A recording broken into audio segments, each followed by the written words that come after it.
All right, as we boot up here, I have put in the card that came with my Wind Chaser, and okay, not gonna work. So unfortunately that didn't work. But anyways, we will be back.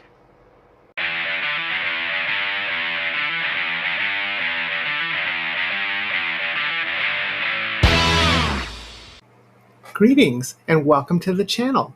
This is Mikhailov, where we love retro gamings and the devices. No, wait, that's not me. Hey, Deadheads, welcome back to the channel, or welcome for the first time, new Deadheads. Today, we're going to take a look at a very special device, one that I have been waiting for over a year to receive. It is the Game Kiddy Bubble, a classic device that pays homage to the awesome Sega Game Gear.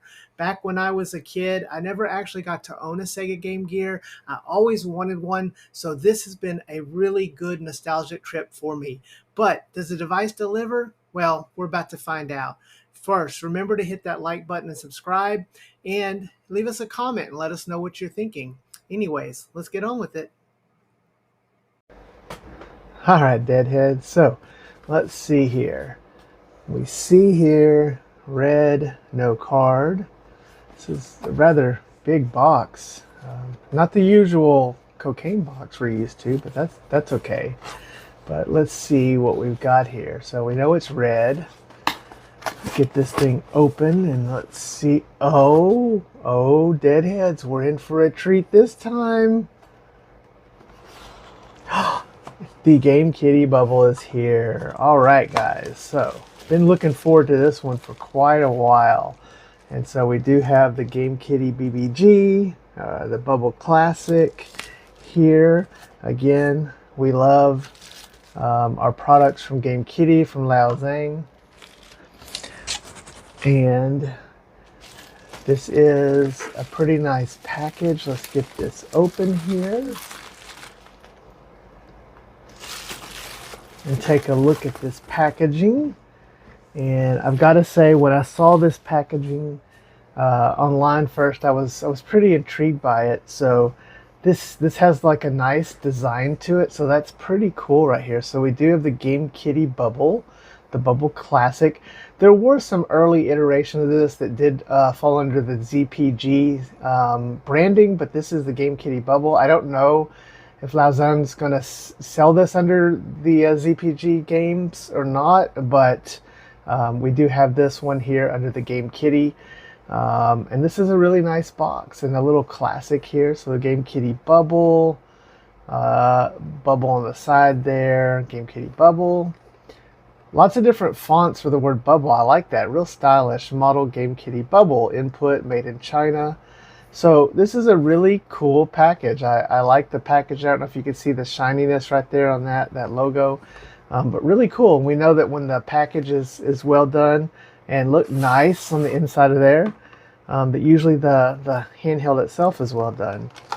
So let's get this out of here and let's see what we have under here. So we do have our quality control. So good. This one passed. Quality control. We have a manual here, or a quick start guide. Quick start guide bubble. So the bubble theme is everywhere. There's a warranty certificate. Here's a fact. Where's the game preview saved? How can I add it myself?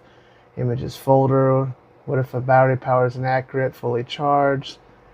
What if it breaks down? Long press the power button for 10 seconds to force power off and try to restart the machine. If it cannot be started, check whether the power is used up. Whether the TF card is damaged. Okay, interesting. So hope none of that happens to ours. Okay, here we go. Little basic buttons operation. Again, this is a tribute, a love letter to the Sega Game Gear.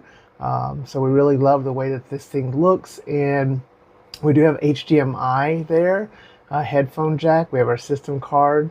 So we'll get out and look at this on the actual, it looks like a left and right speaker. So we do have dual speakers.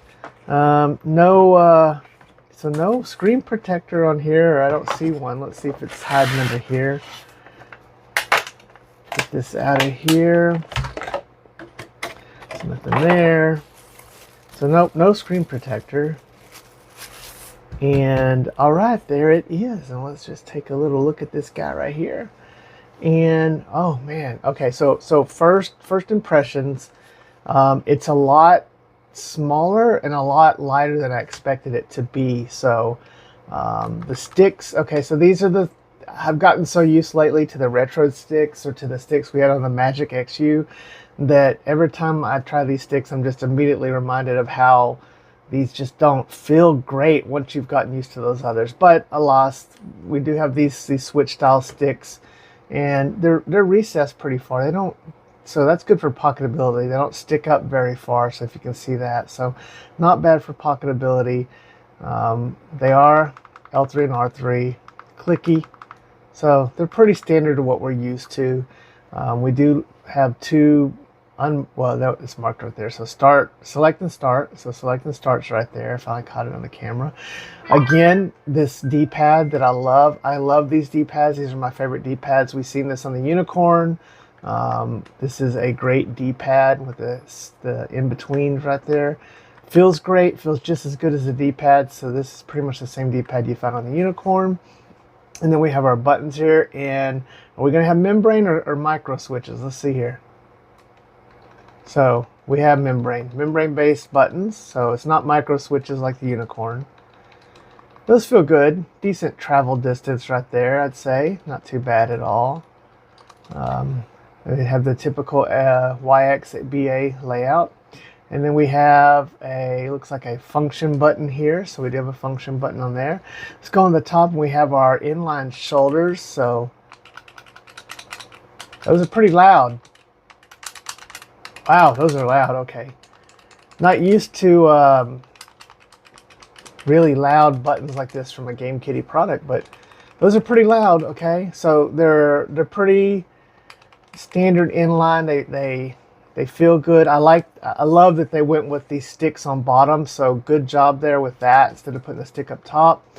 Yeah, this feels pretty good with the inline shoulder buttons. I know some people prefer stack, but if you're gonna, make this pocketable, it's gonna be a little more pocketable being inline, although this thing is not really svelte enough to be super pocketable.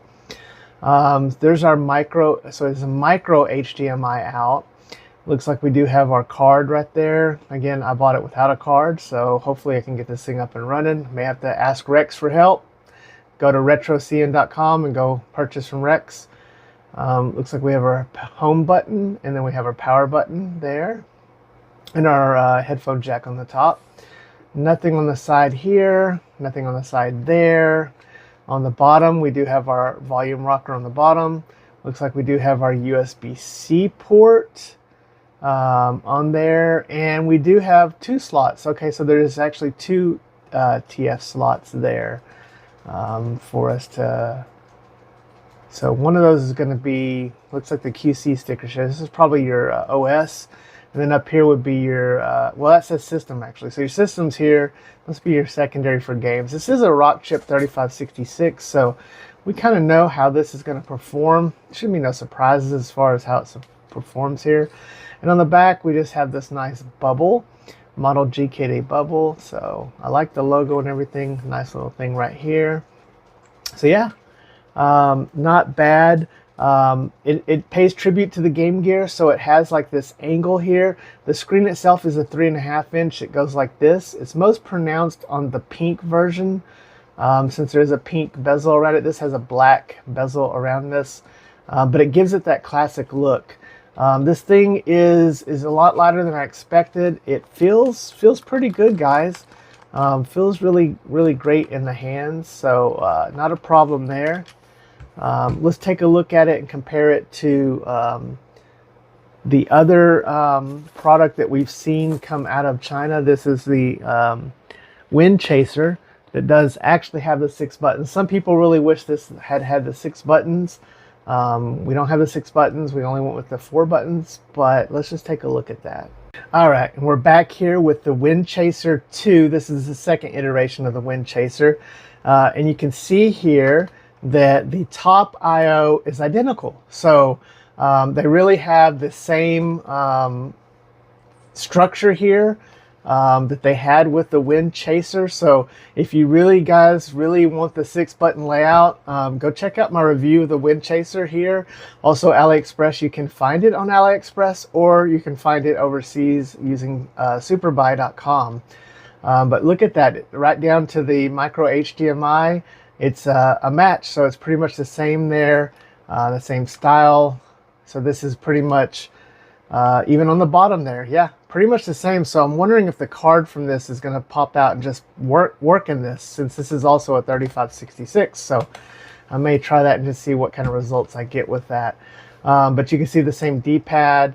This has that same stick, the same style stick. So yeah, pretty much you have a match here between the two. These are both running 3566.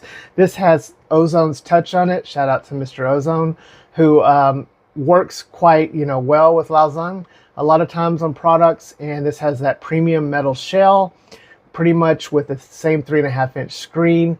But this one, the way it's shaped, the way it's angled, it gives tribute to the Game Gear, giving it that look and style for it. The biggest difference are going to be the buttons here. So maybe they'll come out with a version that is like this with plastic, with this shape. I don't know. But pretty interesting to see here that the Wind Chaser is pretty much an identical look to this. So again, go check out the review of this if you haven't seen it before, our hands-on review of the Wind Chaser, and I'll leave links in the description where we can get that. This is a ZPG Games product, not a Game Kiddy product, I do believe. And this is the Game Kiddy. Anyways, let me get this thing loaded up and let's take a look at this and see what we got here. All right, now thanks to Rex, I've got the official firmware. And so just so you guys know, this is not the international version. The international version has not been released. I don't know what the exact plans are for the software for the international version, but unlike the Unicorn, which uses Android, this is Linux based. So we do have a front end that has been developed called Lovely Child, and you can see here that this has different boxes. It is in Chinese. I don't know if there is an English translation of this software yet. Other versions on the Wind Chaser and on the GKD Mini Pro and Mini Pro Classic have had translations, so not sure what we're going to see with this, but you can see this front end is pretty much an older style of front end. I don't prefer it. One of the smart things they did though is they baked in Emulation Station, so upon booting up into this, you can just go straight into Emulation Station out of Lovely Child. I think I misnamed it earlier, Lovely Child. And then once you get in Emulation Station, you have your normal Emulation Station that we're all used to seeing here. And it does come with this theme that I really like, this Trinitron theme right here, which they installed, and I hadn't seen this before. And it is really, really nice, really good looking. I really enjoy this. It's your typical Emulation Station setup, nothing exactly different here as far as the implementation goes. But as I throw the specs up on the screen here, this is the system information right here. You can see that it's running off the Mini GKD Mini Plus, a version of that. Here's the kernel that it's using. It is the Rockchip 3566, and it is using OpenGL Emulation Station 1.0, and it's got the Mali G52. So no surprises here.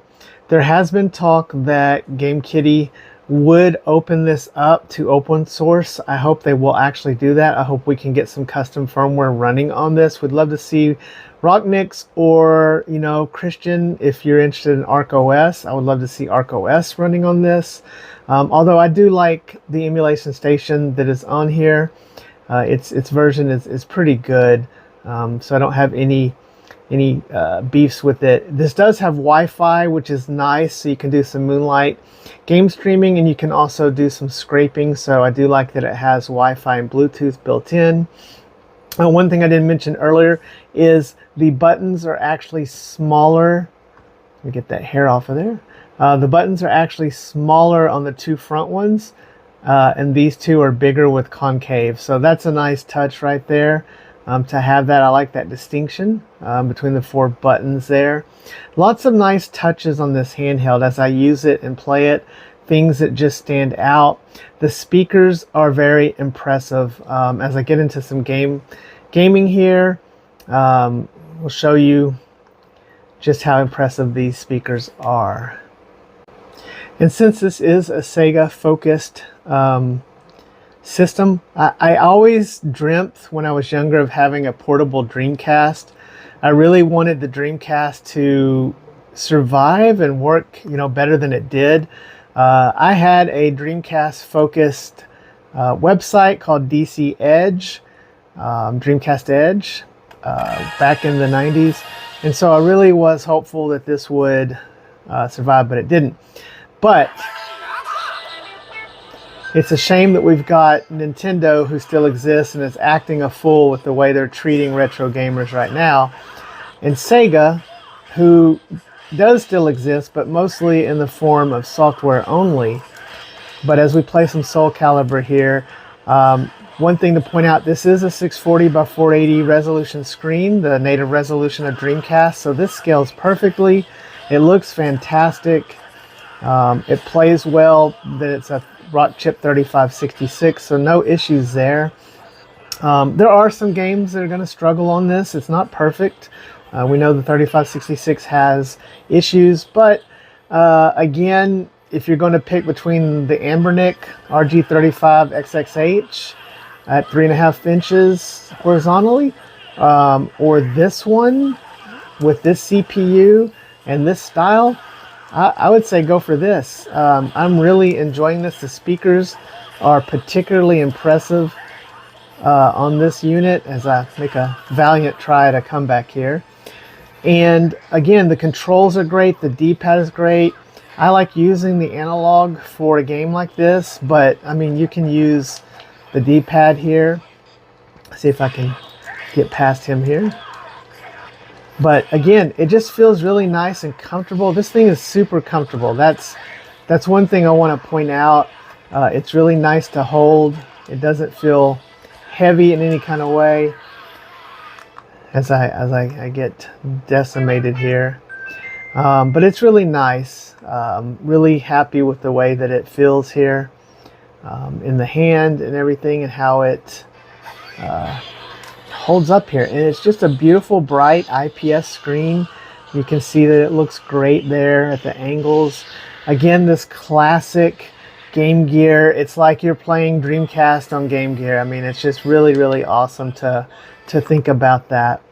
But let's, speaking of which, let's go in and play some Game Gear. So we'll try some Game Gear out here. And one of my favorite Game Gear games, and actually just one of my favorite series of games, is the Mickey Castle of Illusion games. And the Game Gear version is pretty good. One thing to point out is that they have shipped this with the shaders and the overlays already pre-populated for you, and this just looks fantastic. Look at this, guys. A really, really cool way to play Game Gear. The screen is bright and clear. It's like you're playing an upgraded version of Game Gear. It just really is amazing to be able to get the nostalgia here and go back and really feel that nostalgic take here as we again have the portable game system. At this time that this came out, the Game Gear, it was pretty darn impressive. You did have TurboGrafx with their iteration, and of course you had the Game Boy. Didn't really have the Game Boy Color, I don't think. Maybe they overlapped for a little bit, but this was really ahead of its time, this Game Gear. It was big and kind of bulky, and I think that is part of the reason why maybe, ultimately it was in second place to the Game Boy. But again, just really, really neat that you can come in here and play these Game Gear games with it already shaded and scaled to its resolution with the borders, but we filled in the borders here with this nice little overlay, so it just looks really good. Another nice touch is I love how they put the battery indicator up here, paying tribute to the little 3-color logo that they had on the Game Gear itself. So that's a really another nice sort of touch that we have here. going on for this. But you can see again this bright colors, good controls here. This is running on RetroArch. There are different cores. I do believe I'm running the Master System Game Gear core here. I'll pull it up in a second just to see. Let's see what core we're running. So yes, we are running the Genesis Plus. So the Genesis Plus GX is the one that it's running here. So again, it's got its overlays under the content directory for that. So you have everything, you know, set up to go here. Now again, if you purchase this without a card, you're going to have to burn your own software. There will be links available to do that. If you get a card and it's a bad, cheap card, you're probably going to want to burn a good card anyways. We have some upcoming deals coming for that. So let's talk about, guys, it's time at that part of the section as we play a couple more different Game Gear games here. Let's talk about what I liked and what I didn't like. Hi Deadheads, me, Dead Fred. Wanted to take a moment to talk to you about today's sponsor. Today's sponsor is Elegoo. Elegoo makes 3D printer accessories and products, including this filament, which I like using for all of my projects. In fact, being a gamer, you guys know that a grip can be something that is very valuable. And so if you have a 3D printer at home and you're going to make your own grips like I do, then go ahead and check out this brand. I found it to be a high quality, reliable product that has printed for me very successfully with little issues. They also are at a very competitive price, and they come in a ton of different colors and materials, such as this rapid petting material that I like to use. Anyways, guys, back to the show. So let's start with what I like. I love the tribute to the Game Gear here. I love that they're doing a classic series. This is called a bubble, and it is under the GKD Classic series. So I really enjoy that they are trying to relive some of these different systems and give them tribute here. I love the size of this. It is a good size. It's pocketable enough, especially with the size of the sticks and the inline shoulders. So you can get this in your pocket. It's not the most pocketable, but it's pocketable enough to make it on the go. This has a fantastic D-pad. It has a lot of nice attention to detail, such as the battery indicator here, paying homage to that. I really like the weight of it and the distribution of weight. I like that it has the HDMI out. That was smart going with the 3566. I'm done with 3326. Let's hope nobody else. We just need to be 3566 and onward for it. I love the little touches like the concave bigger A and B and the smaller X and Y. The speakers are a standout here, guys. These speakers, it's dual speakers, which is great. It sounds great. You've got Wi-Fi, you've got Bluetooth. I love the shape and contour of it. I love on the back these little ridges here to help hold it. It just feels really nice and comfortable. Overall, this is just a very nice handheld that I find myself playing quite a bit. Now let's talk about some of the things that I didn't find to be so favorable. Number one, the fact that this thing is a bit thick. I don't know, I guess the 3566 needs a pretty good size there for airflow. There's not any vents on the back. I really would like to have seen a little bit more vents on the back. You do have them here on the bottom where the speakers are, but it would have been nice to have that on there. A removable battery might have also been a good move here. Or I should say a battery door. I'm not sure what is going on with this design, but not making it a door. Perhaps they could have done something different with that. I also don't like the software that comes standard on this for US audiences. Maybe it's very popular in the East, but I would like to see this open source. If it remains closed source and we don't get the ability to put open source on here, that is a big negative towards this. And I also think the price of this right now for the resellers is a bit high. I think this is a great device sitting between the $55 to $65 price range. I paid about $75 for this, so I think really the price needs to come down. But those are just some minor gripes about it. The SD card there sits in there a little funny too. If we're going to get really nitpicky, you can kind of see it doesn't sit quite straight on the bottom one. The top one sits way more flush. So if you can see that. So, and I do love that it has the headphone jack. But guys, I want to know what you guys think about this. What do you think? Is this a handheld that you really are looking forward to? Do you think you'll pick this up? Again, this is a Rockchip 3566, so nothing real surprising here. Nothing that should really shock anybody here as far as what it can do and play. You're going to get some level of N64. You're going to get mostly Dreamcast. You're going to get a tiny bit of Sega Saturn with it. And you're going to get a little bit of PSP, which isn't going to look all that great on this 4:3 resolution anyways. Alright guys, remember to hit that like button and subscribe and leave us your comments. We love seeing the comments. And this has been our unboxing and first look at the Game Kiddy Bubble. Guys, I like it. Let's hope that we get the international sales going and they hit that 60 and below price range. I think the RK3566s are starting to drop in price, so let's hope they can get it down in that price. But this one's good. I like it. It's really impressed me in a lot of ways, and it's a really nice tribute. Again, if you really are wanting the 6-button, check out my Wind Chaser review. Anyways, guys, remember to go out and hug your loved ones and spend time with them, because tomorrow's never promised. We'll see you next time, Deadheads. Dead Fred out.